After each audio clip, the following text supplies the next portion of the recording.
Trump team incidentally monitored after election. Post-election communications of Donald Trump's team were swept up in an incidental collection by intelligence agencies, a Republican lawmaker says. House Intelligence Committee Chairman Devin Nunes said individuals were named in widely disseminated reports, which he said was totally inappropriate. Mr. Nunes said this did not back Mr. Trump's claim Barack Obama had ordered Trump Tower wiretapped before the poll. But when asked if he felt vindicated, Mr. Trump said, "I somewhat do."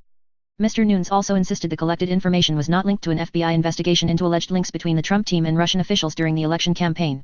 A political row followed Mr. Nunes' announcement, with the top Democrat on the committee, Adam Schiff, criticizing him for not consulting the committee before going public. "This is not how you conduct an investigation.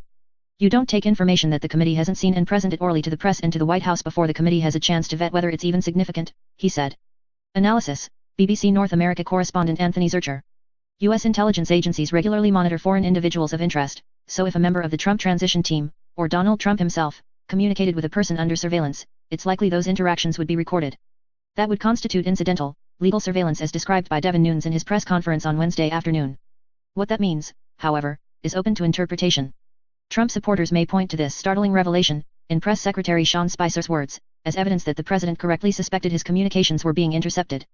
They will also probably question who unmasked the names of Trump advisors, when the default is to avoid revealing the identities of U.S. citizens communicating with monitored foreign nationals. Mr. Trump's critics are sure to wonder what kind of interactions the Trump team was having with individuals worthy of U.S. intelligence surveillance.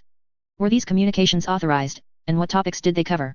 It was just such intelligence intercepts that revealed that former National Security Advisor Michael Flynn had been lying about the nature of his phone discussions with Russian Ambassador Sergei Kislyak, after all. This story is like a spinning top, impossible to know which way it will next turn. Mr. Nunes said the incidental collection was legal, but his main concern was that people involved had been unmasked in the reports. However, Mr. Schiff said it was fully appropriate to give the names of U.S. citizens when it is necessary to understand the context of collected foreign intelligence information.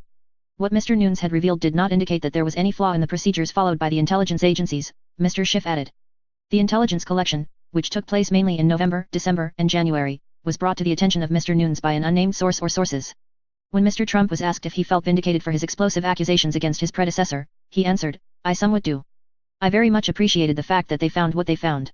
Trump campaign advisors are currently the subject of an FBI investigation and 2 congressional inquiries.